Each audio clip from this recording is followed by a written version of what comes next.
Hello guys, আজ আমি আপনাদের সঙ্গে ঘুগনির রেসিপিটি শেয়ার করব। শেষ পর্যন্ত সঙ্গে থাকুন। সবার প্রথমেই আমি ওভেনটা অন করে নিচ্ছি। নেওয়ার পর একটা কড়াই বসিয়ে দিয়েছি। কড়াইতে পরিমাণ মতো জল ঢেলে দিয়েছি। এরপর জলের মধ্যে কিছুটা খাওয়া সোডা দিয়ে দিয়েছি তাড়াতাড়ি মটরগুলো সেদ্ধ হওয়ার জন্য। আগের দিন রাত্রিবেলায় মটরগুলো ভিজিয়ে রেখেছিলাম। সেই মটরগুলো এবার ওই জলের মধ্যে দিয়ে দিচ্ছি। তারপরে মটরগুলো সেদ্ধ করে আলাদা করে জল দিয়ে ছাড়িয়ে রেখে দিয়েছি। এরপর আবারও কড়াইতে জল দিয়ে ধোয়া আলুগুলো দিয়ে দিচ্ছি। আলুগুলো একদম ছোট ছোট করে কেটেছি যাতে তাড়াতাড়ি সেদ্ধ হয়ে যায়। এরপর আলুগুলো যখন সেদ্ধ হয়ে গেল তারপরে ঝুড়িতে নামিয়ে নিয়েছি।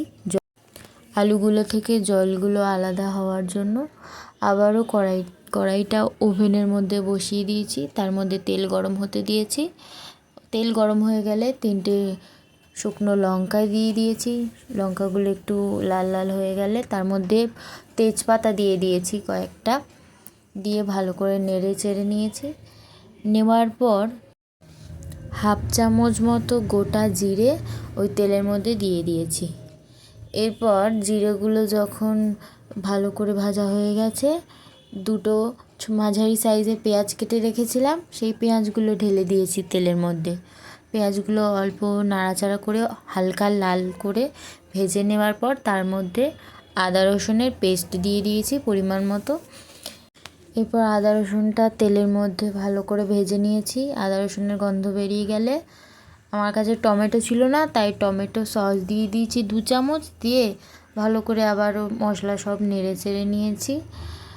এরপর মশলা থেকে এরকম তেল ছেড়ে দিলে তার মধ্যে গুঁড়ো মশলাগুলো একে একে দিয়ে দিচ্ছি। যেমন 1 চামচ হলুদ গুঁড়ো দিয়েছি আর পরিমাণ মতো ধনে গুঁড়ো দিয়ে দিয়েছি। এরপর সব মশলা ভালো করে তেলে ভেজে নেওয়ার পর সেদ্ধ করা আলু আর মটরটা ওই মশলার উপর দিয়ে মশলার সাথে ভালো করে মিশিয়ে নিয়েছি কড়াইতে নেড়ে চেড়ে নিয়ে। এরপর পরিমাণ মতো নুন দিয়ে দিয়েছি। আবারও নুন দেওয়ার পর আমি খুন্তি দিয়ে নাড়াচাড়া করছিলাম। ভিডিওর চক্করে আমার কড়াই উল্টে যাচ্ছিল। সেটা বড় কথা না, বড় কথা হলো তারপর পরিমাণ মতো আমি জল ঢেলে দিয়েছি। আপনারা চাইলে গরম জল ঢালতে পারেন, কিন্তু আমি ঠান্ডা জলই ঢেলেছি। আমার বাপের অত টাকা নেই, গ্যাসের অনেক দাম। তারপর ঝোল ফুটে গেলে কাশ্মীরি গুঁড়ো লঙ্কা দিয়ে দিয়েছি। এবার ঝোলটা কমে এসছে দেখে আমি গরম মশলা দিয়ে দিচ্ছি। গরম মশলা আগেই দিয়ে দিয়েছি ভিডিও করার আগে ভুল করে, সেজন্য একটু ঢং করে দেখালাম খালি প্যাকেটটা নিয়ে। ব্যাস হয়ে গেল আমার ঘুগনি। ভালো লাগলে লাইক কমেন্ট শেয়ার করো। ধন্যবাদ।